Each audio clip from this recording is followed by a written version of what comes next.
Okay, so last week we talked through the early part of Matthew 24. We worked through verses 5 through 14, talking about the signs at the end of the age. And this week we're going to look at the abomination of desolation, which has some interesting takes, if you would. And we'll try and make it through this section. I'll work through it as quick as possible. I think there's reasonably enough answer to address this particular portion of the text. But before I do, my wife actually questioned something last night, and I was intrigued by said question. And so I pondered it for a little bit, and I realized another flaw in the dispensational position of the end of times, which focuses on the rapture, right? So we all talk about the rapture. There's another one coming up, by the way, on Tuesday. This one is actually, I don't know if it was a fake Fox News headline or not, but the picture's been circulating around the internet. So again, everybody's, up in arms over another end of times date. Apparently some asteroids coming close to Earth or whatever. So you guys by next Sunday will have survived your 10th, rapture, and in the last that I know of. I mean, there's countless, instances of the end of days, but they just kind of keep coming at us every few weeks, and it's always funny. But yeah, so her question was around I don't even know how we got on the conversation. And she talked about the rapture, being taken up in the air. Oh, so we were joking about it. My dad said that, there's the people during the eclipse that were talking about taking those, the little blow up dolls and filling them full of helium and sending them up into the air, to scare that group of Christians and thinking that they're missing the rapture. And I said, they got to make sure that the dolls are not clothed, because that's the way that they portray the rapture, right? You're just going to be sitting there and all of a sudden, boom, your clothes are just going to fall to the ground and you're going to go up into the air naked. And so Janae actually was like, well, do you go up in the body or does the spirit go up? And I thought about it for a minute. I'm like, well, that's a really good question. Because if we say that the rapture is bodily, then you're presupposing a resurrection during said rapture, which then messes up the day of judgment when everybody gets a resurrected body. And so you're essentially being raptured with your sinful body as is, and that's being taken up to heaven, which can't possibly happen because sin and the divine can't exist together. And so what would technically have to happen if you want an authentic biblical display of the rapture would be everybody would drop dead, their bodies falling to the ground at the same time, and then the spirits raptured out. Then on the day of judgment, those bodies are, essentially destroyed and the spirit is given a resurrected body. And so I'm like, boy, if they think that they're a bodily rapture, that really kind of just, it really fails when trying to line it up with scripture. And I'm like, man, that's a really good thought. And, in all of the years, I never really considered that as another means to trump essentially that particular belief. But, and it's always fun to have these, conversations on the rapture days that, what's going to happen? Are we going to actually go? Is it going to happen at 2 p.m. Eastern Central, or 1 p.m. Central, or, when is the exact moment? And as we looked at it last week, nobody knows the day or time. And we're going to talk about that in a couple of weeks as well. To be aware of the signs of the end of times, but not looking at it from this is the actual calendar date. So that's, one thing that we really as Christians just kind of have to take in stride is that we don't have a means by which we can accurately predict when these things will take place. All we know is what Jesus says last week is, at the very end of that portion is once the gospel reaches the entire world and has been proclaimed to all of the nations, then the end will come.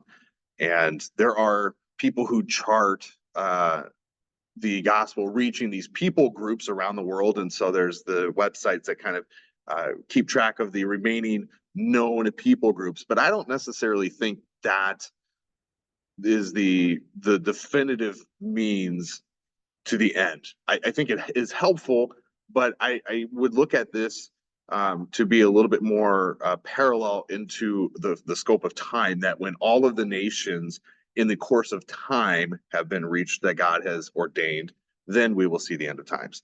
If the nations keep changing, and what about all the newborns that come along? Well, and that's what I was getting to, is that it's not necessarily like the nations as of today, because America's only 200 some years old, and we're relatively new in terms of the world stage. But I think in terms of time, it's as all the nations rise and fall, and all the people that have been born and died have been given the gospel that God has ordained, then we will have the end of times, which makes it even more difficult to pinpoint, because you're not right. And it could, but I think there's a definitive end point to it, that when the last group of people or last generation has been born, then I think we'll be closer to that. And I don't, and I think that's one thing that really kind of helps us understand the greater complexities to this study, because there is no understanding to it. There's no way that we can definitively say this generation is the last, or the next generation is the last.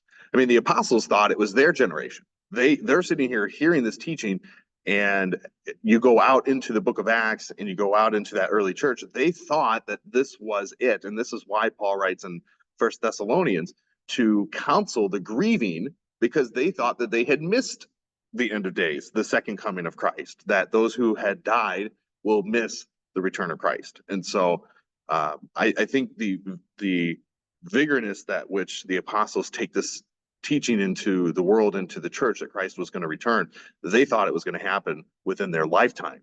And so now we're some 2,000 years removed, and you look at this text in a little bit greater construct over this 2,000 years, and you have to sit and think, okay, maybe it's not, this text was not understood in its entirety in the moment. Don't you think that the disciples, though, were thinking it was going to happen, because he said, some of you will. Yes, yeah. So there's a text that Jesus says to his disciples that some of you will remain. That has been asserted to kind of fall into a different category in regards to not the actual second coming of Christ. I think I'd have to look up the verse. I know some people have attested it to his resurrection, that the glory of the Son of Man, and some attested to the transfiguration. But I know that most theologians would assert that it wasn't in regards to the actual second coming of Christ, the end of days type thing. In fact, funny enough, there is some groups, and I use this lightly, of people who call themselves Christian, who think that the Apostle John is still alive, because John hasn't died yet, therefore the end of times can't come yet. This particular group of believers would be called, I believe they're Latter-day Saints. I almost want to say that they're the Latter-day Saints that believe this, that the Apostle John hasn't died yet, therefore the Messiah can't come. And then they go off on this whole weird tangent that Jesus and Satan are brothers, and it's just really wacky stuff. So don't believe anything they tell you. Yeah, exactly. Yeah, he's hiding out in a cave somewhere in some remote island that nobody's ever been to, and that's the ultimate question. Like, oh, John's still alive. Where's he at? I mean, he was kind of one of the important people in the inner circle, and he just kind of disappears. And I think you can go to Polycarp and look at his writings and assert that John is actually dead. So Polycarp, I think, even references his death. So, and Polycarp was his disciple. So, I mean, I would take what he says versus what some random guy in, a little name badge on the street corner tells me today. So, so there's, when it comes to that generational aspect, like when is the end of times? It really is one of those things that I think Christ has left to be the mystery, and one of the greatest mysteries of Scripture. And I think that takes us outside of the focus from a pulpit perspective, that it's not the hellfire and brimstone type preaching that needs to be done. And, I've heard it a lot from people who have grown up in that and how they've walked away from the church simply because all they've ever heard was, if you don't, live this sort of legalistic structured lifestyle, you're going to hell, and Jesus is returning soon, and your sin is not forgiven, and you're this wicked. I mean, I've heard it all. And it really is a damaging construct to live in such a confined life. And I think one of the perspectives that, like, my view on the end of times gives is that it's going to happen, but it's not something that I ultimately have to be concerned about. I should know, and we recite this in the creeds, that Christ will return, and we need to understand the conditions by which he returns. But beyond that, there's just, the signs that we look for. There's nothing else that we really need to trouble ourselves with. I certainly believe that we should be aware of what he says in Matthew 24 here, with the wars and rumors of wars and all of the stuff that's been going on since the fall of mankind, that these things will continue to go on and potentially even ramp up and get even worse before his return. But like I said, and a number of times through this study, I mean, we can be on the doorstep of his return within days or weeks or hours or months or years. It may not happen for another 1,000 years. But we have to consider how God has acted throughout the entirety of Scripture. If we look at Genesis 1, 2, and 3, whether you're an old earth or young earth creationist, you can assert that, there was, I would hope us here would believe in a literal 6-day creation and the 7th-day rest. And then from that perspective to the beginning of Genesis 3, we can agree to disagree on however much time we want to assert in that, whether it's thousands of years or a couple of months or a couple of years, who knows, right? There's really no definitive timetable established in that between the creation of Adam and Eve and the fall. And then we can even look at Genesis 3 and to Genesis 4, and we have some kind of time gaps there between Adam and Eve and the birth of Cain and Abel. And from there, we have a little bit more concrete timelines established from Cain and Abel and onward.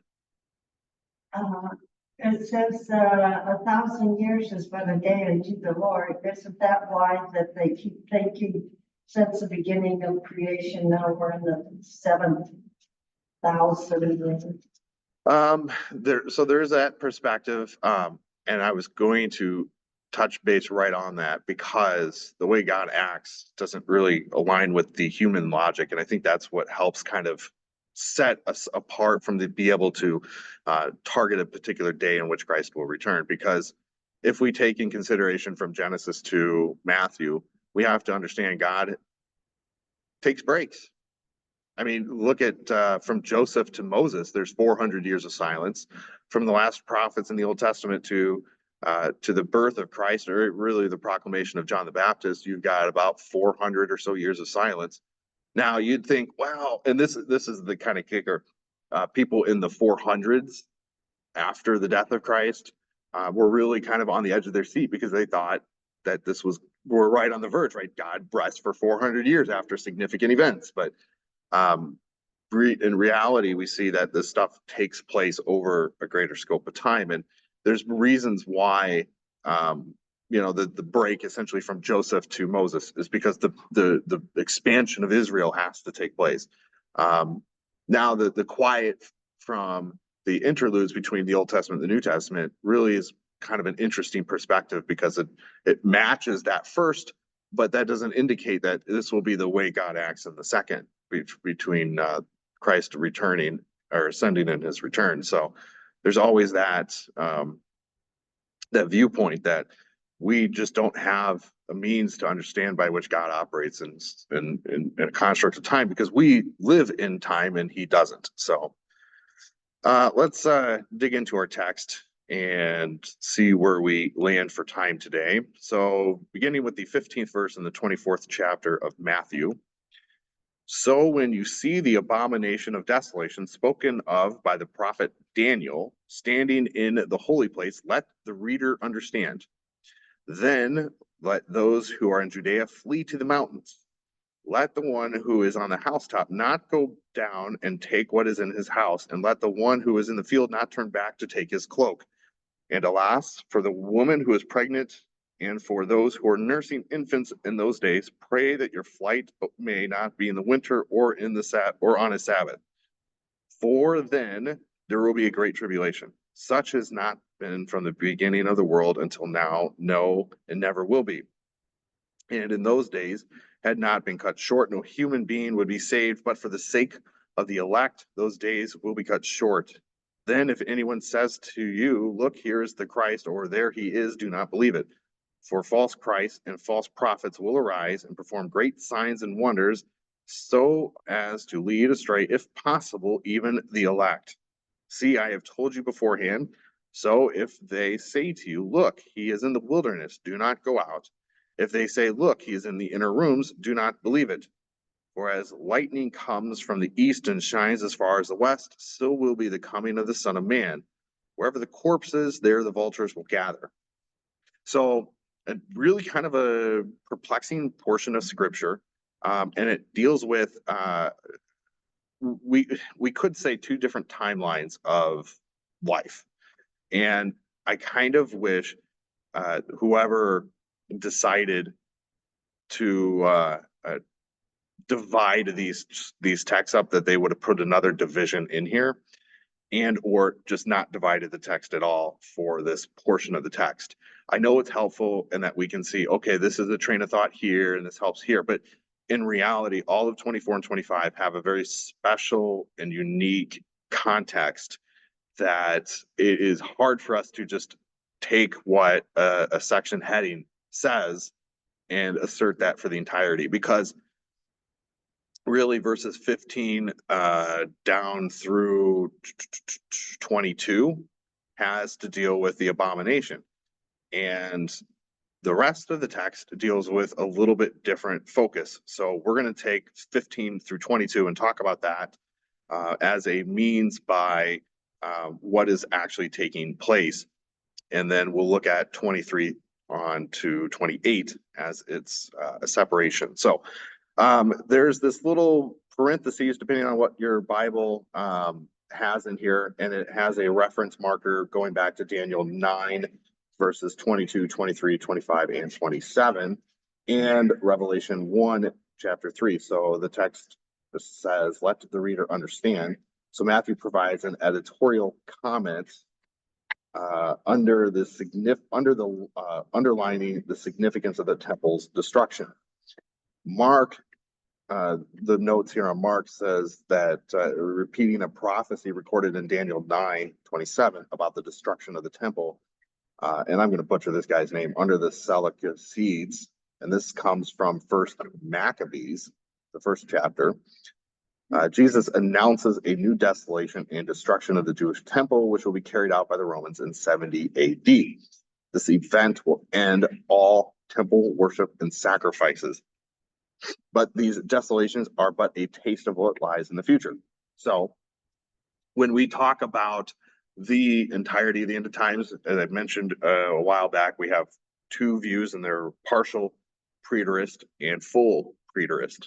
There's your $5 theological term for the day. We would all consider, I would hope, consider ourselves to be partial, which just asserts that some of the things that Jesus has said have already taken place. If you consider yourself to be a full, see me after this discussion, because we need to correct your theology and you would be considered a heretic. So we need to fix that. Full preterist basically determines that everything that Jesus says in Matthew 24 and 25 and the book of Revelation and everything that Paul states has already taken place. There's very dangerous waters to be in as a Christian. Therefore, we reject that view, but we assert that some of these things have taken place because we understand historical context and we understand how scripture works. And it is not heresy, nor is it false teaching to believe that some of these events have taken place. We all know, hopefully, as a historical piece, that the temple was destroyed. If you go to Jerusalem today, guess what you're going to see? You're going to see the temple wall that has been destroyed. That's what happened in 70 AD when the Romans sacked Jerusalem and they drove the Israelites out into the wilderness. Note what Jesus says in 17 and 18, that these people are being driven from their house, and to warn them not to go back because of what's going to happen. They will be killed. And so the Romans come in, and basically what happened is around 67 AD, the Zealots were a group of, you can call them rebels, if you would, Israelites, and they were picking fights with the Romans. And they became an actually larger threat. And so Rome decides that they are going to crush this rebellion. And so there are a few years of skirmishes and fights between the two groups. And then in 70 AD, Rome decides to just level the sledgehammer on them and goes in and ransacks Jerusalem. So they essentially are scattering the Israelites. And this is what will take place, in the history of the world. Israel goes under Muslim rule in around 500 to 600 AD with the establishment of Islam. I think Muhammad came around about 600, but there was that kind of precursor, if you would, culture that was already there. The Middle Eastern people had kind of seeped in, and then Jerusalem became a place of Muslim worship for the next 1,300 years or so, and that's where you have the Temple Mount built and all of the stuff. And then in 1947, the Israelites are welcomed back in to Jerusalem. And again, over the course of time, some have come and gone. The Israelites, weren't completely vacant out of Jerusalem, but by and large they were. And now you have this kind of new generation of Israelites that live in Jerusalem and the surrounding Israel, which now you have these two competing religions, Muslims and Christianity, which obviously we know that there cannot assign brotherhood to these groups because we don't agree on a lot of things. So this is a prophecy given by Daniel in Daniel 9:27, and that verse simply reads this: "And he shall make a strong covenant with many for 1 week, and for half of the weeks he shall put an end to sacrifice and offering. And on the wing of abomination shall come one who makes desolate, until the decreed is poured out of the desolator." So what Daniel is actually prophesying takes place in fulfillment in AD 70 from chapter 9, verse 27 there. So the Romans come into Jerusalem, and again, this is, I read this by there's a couple of historians, and I can't tell you if it is 100% true because I was not alive in 70 AD to witness what took place. However, the historical perspective outside of the Roman Empire said that the general who led the Roman army came into the temple and then sat upon the throne, which would then be the desecration of that throne because he was the enemy to the Israelites. And so the abomination isn't the Antichrist and is not this false teacher that the dispensational people think, but it is the Roman Empire coming in and taking hold of the temple and then destroying it thereafter. Now, I shall say this: when it comes to this portion of the text, that group, that dispensational group, will actually say that this text is future prophesied.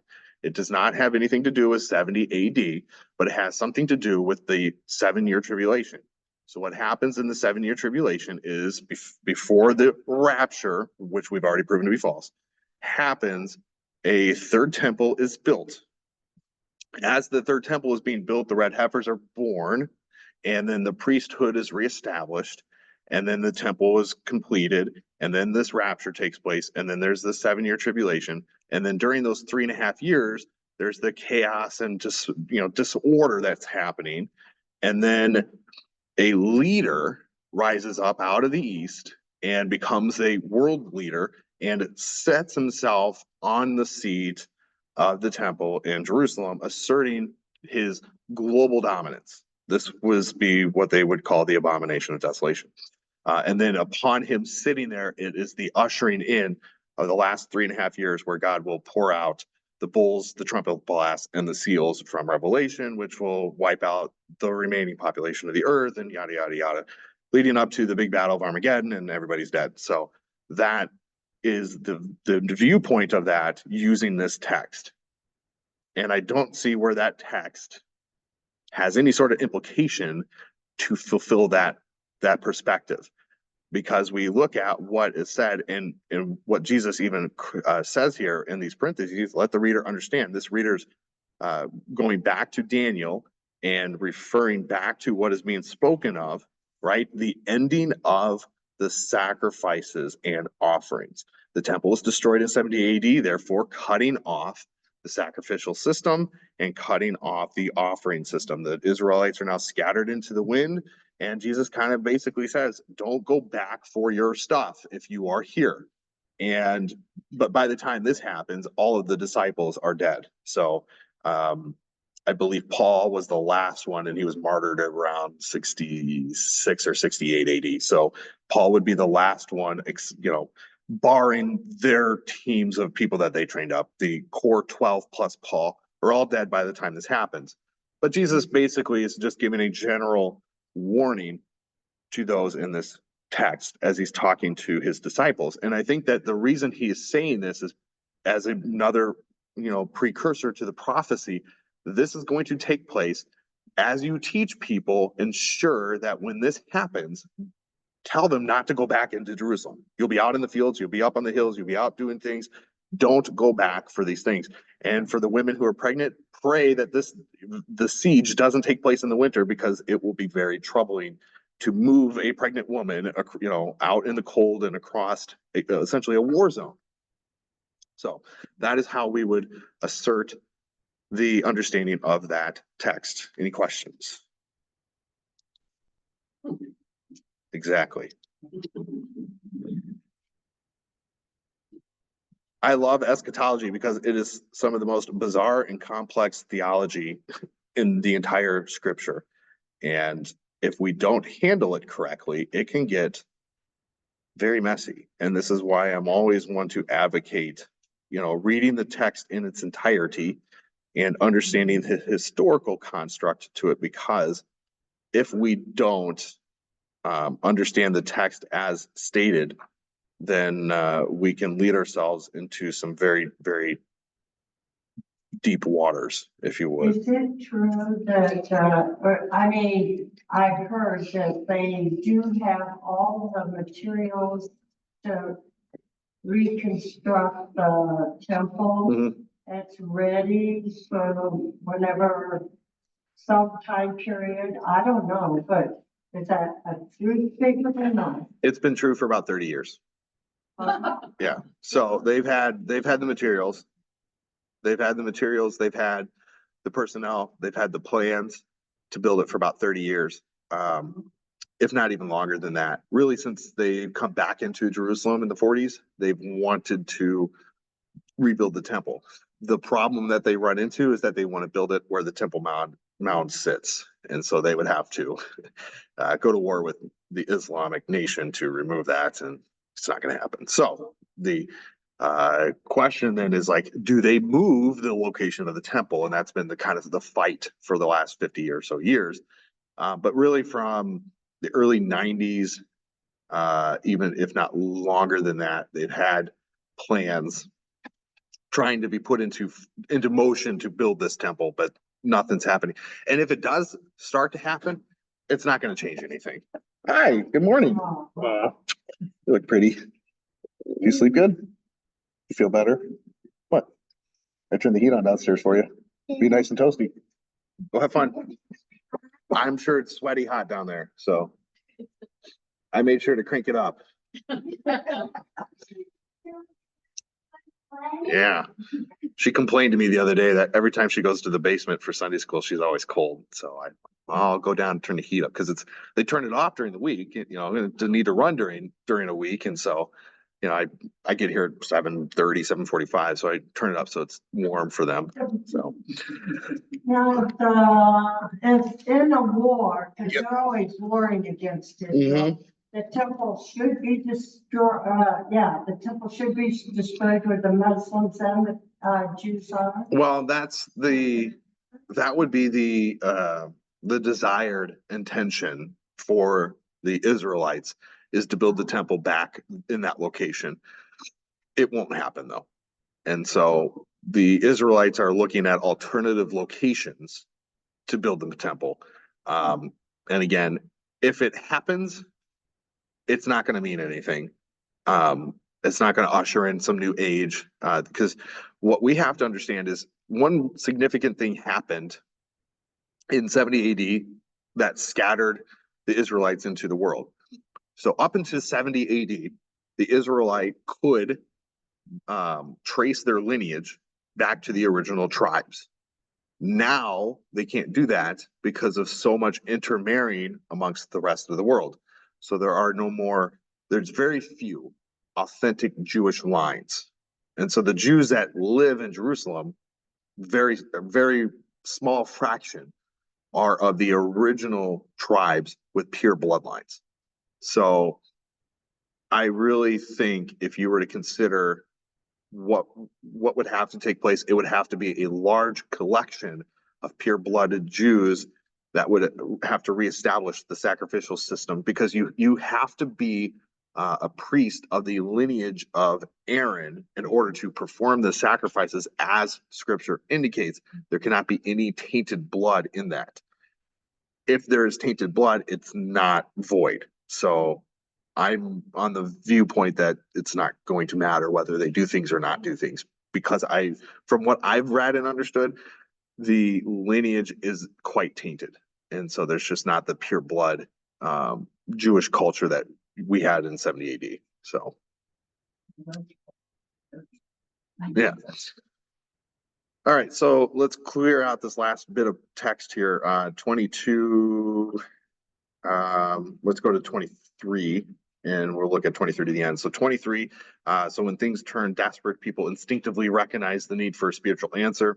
I hate to say it, but considering things like 9/11 or World War I and World War II or any other significant time period in the world's history, and I mean, probably even today where people are kind of on the edge of their seat with all the tensions going on in the world, they turn towards something, whether that something be the Christian church or some sort of spiritual matter.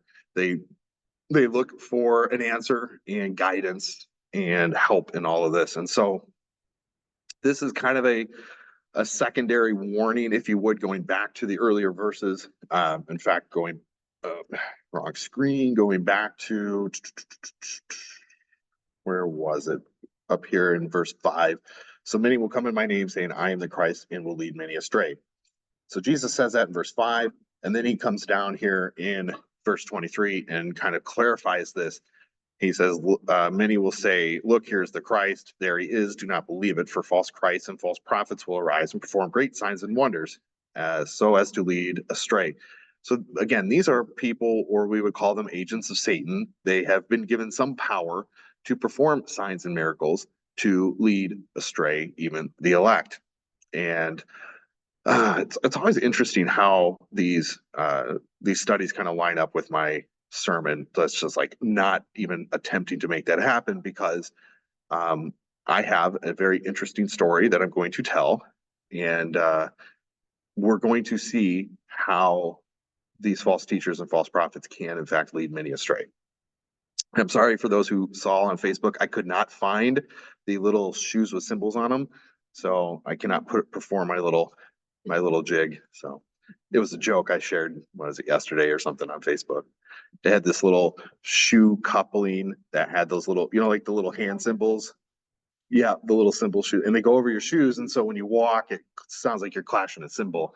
And I was like, I tagged it and said that worship's going to be awesome this week. So yeah, I thought it was hilarious, so I had to share it. So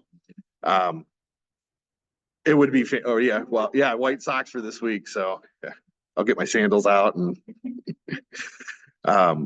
I really thought it'd be hilarious if I could find those and then rock them in church just to see what happens. But all right, so there's this, notion, if you would, between good sound biblically teaching, and again, I don't like to be the one to toot my horn, But I think that there has to be something said between a confessional-based church teaching a confessional-based theology versus churches that don't. And churches that really stray away from just authentic biblical teaching entirely and only utilizing God as a crutch or a means by which God is going to give you something in exchange. You know, kind of that magic genie. Like if you pray hard enough, God's going to heal you. Or if you're faithful enough, God is going to give you a new car or a new job or a new house or whatever it may be, right? If you're faithful enough, he's going to fix your broken bones. He's going to fix your cancer. He's going to heal you of this and all that. These are the very, low hanging fruit, if you would, of the false teaching epidemic that we have around the world.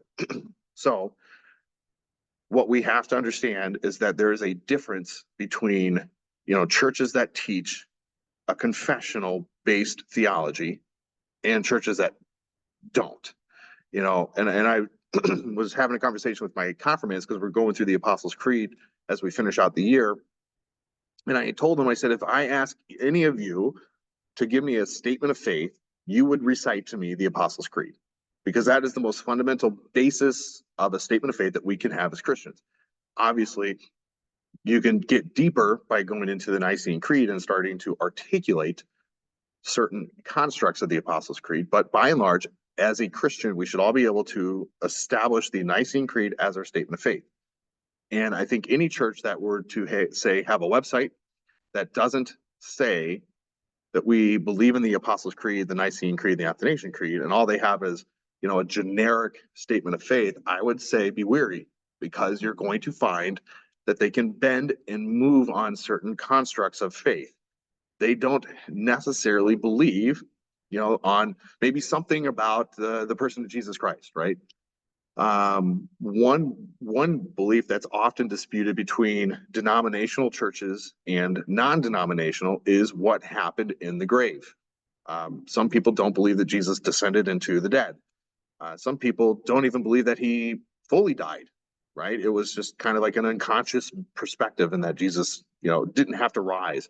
I mean, there's all of these little things. Or they like to dispute the virgin birth. They like to dispute in the Nicene Creed where we state the one baptism. They dispute that.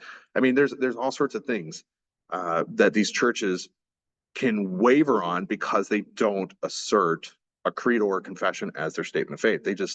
It's whatever they generically borrow from another non-denominational church.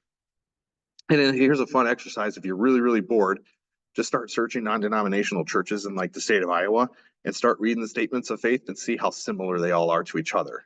And then take those and apply them to, say, a church that has a confession, or a church that, would be, asserting a statement of faith based upon the Apostles' Creed or the Nicene Creed. And you'll notice significant differences between the two. Now, I'm not to say that every non-denominational church is bad, because we come from one myself, and I know that preacher and their statement of faith is as sound and biblical as I've seen. And I know there are good non-denominational churches out there. And the reason they exist is because they left a more of a radical denominational viewpoint and wanted to establish a church that was essentially free from that grasp. So I do not want to, hit on every single thing. And within even the denominational churches, there are flaws. For instance, the LCMC is born out of a split from the ELCA. The ELCA has many, many faults and problems. In fact, the church in Des Moines, West Des Moines, Hope Lutheran, I was just doing some research on them. They believe in an evolutional theistic belief of Genesis, which means that God didn't actually create everything as he states in the Bible, but that things were brought to us through evolution. And I was like, well, that's kind of a pretty big red flag right out of the gate. And I didn't really have to do much more research to assert that this is not a church I would support. And really besides all the other things that I disagree with the ELCA, that was one that was a major red flag for me. With the Methodist Church, you've got the UMC and the Global MC, and then all these other little senates that are splintering off. And my dad's Methodist, so he, kind of gives me the down low on the happenings in Methodist Church. He and his church left the UMC because the split from the progressive ideologies that they had, and so now they found a conservative, biblically based Methodist church that teaches what he's grown up learning to believe in, and they have their faults. The Baptist church, has the SBC, which tends to be a little bit more on the progressive end of things, not all of them, but some of them. And there are, faults and things to find within those denominations as well. So every denomination has faults, just as every non-denominational church can have it. We can group the denominations together easier because we have an asserted title, whereas the non-denominationals don't. So they can just kind of come by, whatever name they want to assert, and they are not affiliated with any other group out there. But this is, I think, one significant thing to really try and to take into consideration is these false teachers and false prophets, because within the non-denominationals, you have the mega churches, and you've got preachers who stand on stage and they tell you, if you sow a seed of $1,000 today, then God's going to surely bless you with much more. So make sure you up your tithing for the church today, because God's going to be, blessing you sometime, and there's such generic ones that it really has no factor in like what prophecy was like in the Old Testament. If you read the prophecies, they're very specific. It's because of X, Y, and Z that the Israelites did that God is going to do A, B, and C to them. And it was very specific, and it was very much a focal point on the disobedience from Israel. That's what prophecy was. There's only, I think, one prophet in the entire Old Testament that actually had good news for the Israelites. The rest were all doom and gloom and destruction. And so I think about, okay, yes, Jesus comes and he I don't want to say promises prosperity, but he promises things of eternal glory and weight, but not matters of this world, not temporary weights and pleasures and things like that. We're not promised wealth in this life. We're not promised health or a life free of suffering and burdens. We're not promised, a sugar-coated, everything's lollipops and gumdrops type life. We're promised suffering, and we're promised hardship, and we're promised, this grind that we call life. Why? Because everybody gets the same thing. There's nobody that's exempt from that. I would agree that there are people who have been essentially elevated out of that because Satan uses them as agents to deceive Christians. I don't want to stir the pot, but I have to, and I just consider people like Joel Osteen, who utilizes Christian teaching to deceive his crowds. And if you think about 14 to 20,000 people that show up in his church on a Sunday morning, they're getting the same promise. In fact, love my mother-in-law to death. She likes Joel Osteen, and I overheard a conversation with her and my wife the other day, and my wife's eyes rolled so far to the back of her head, I thought she was going to lose them. But she was talking about these, essentially their self-affirmations. I am healthy, I am good looking, I am tall, I have a good head of hair, I am wealthy, I am, it was like 30 things. And I looked at my wife after the phone call. I said, you do realize that self-affirmations like that are what we call Eastern mysticism. They are drawn out of essentially what Buddhists and Hindus teach, and they are not Christian at all. And that's what a lot of these guys are. The Osteens and the Benny Hinns and all that. It's all Eastern mysticism. It's all, this kind of attempt, if you would, to bring or mold Christianity to something that Christianity is not. And these guys have become quite good at deceiving the elect. And, and I wouldn't doubt my mother-in-law's faith, in a biblical worldview. I think she is a Christian. They attest to the Lutheran faith. They go to church every weekend, but I don't like the fact that she listens to Osteen. And I've told her that. I've said my piece and I've moved on with life and allow the chips to fall as they may. And, but you know, it's one of those things that I'm not going to go out and pick fights with her because I don't agree with the people she listens to. She wants to hear some guy talk about how, you know, how motivational she can be, then whatever. But but if she starts turning to him solely for, you know, her kind of church, then we've got problems, right? If she vacates the Lutheran church and only listens to Joel for her theology, then we have problems. And she's not being shepherded as one should be. So there are many people in today's church that are leaders that have failed the title of shepherd. And we'll talk about that today in the sermon. And this is what Christ is warning about in this. And so when things are chaotic, you know, as he says here in 70, you know, in 70 AD, things are going to be chaotic. Things are going to be problematic for believers. See to it that no one leads you astray, right? Look, here's the Christ. There he is. Do not believe it. For false Christ will rise and perform great signs, so to lead astray, if possible, even the elect. So I have told you beforehand. So I say to you, look, if he's in the wilderness, do not go. If he's in a room, do not believe it. And in 27, this is the kind of the pinnacle statement here. And this is how the coming of the Son of Man will be. It will be as lightning strikes in the east and shines as far as the west. When Christ returns, every single person on earth, however it happens, will be able to see it. Now, if you're a flat earther and you believe the earth is flat, it's very easy for us to provide an explanation to that. If you are not a flat earther, it's kind of hard to explain how Jesus can appear, but we also believe that Jesus can do whatever he wants with his body. Therefore, it's not out of the question for Jesus to appear everywhere at the same time, doing the same exact thing. If Jesus can appear in a locked room behind closed doors and locked windows and all that to his disciples after the resurrection, then by golly, Jesus is going to shatter some skies and show himself to everybody on earth.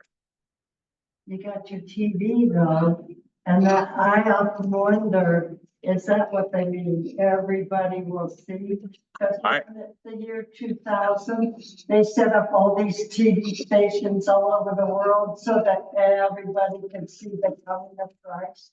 I do remember that as one means. But I think if it were to happen, it would be, I think it would be such a dramatic sense that it would really only be, so you have like you have the two sides of the world, right? One side's daylight and the other side's night. And I think what would happen is the imagery of Christ would be so vast that his presence would cover the entirety of the side that is day, as well as duplicating the side that is night. And so both, I don't want to say images of Christ, but both presences of Christ would be mirrored to show the entirety of the world at the same time.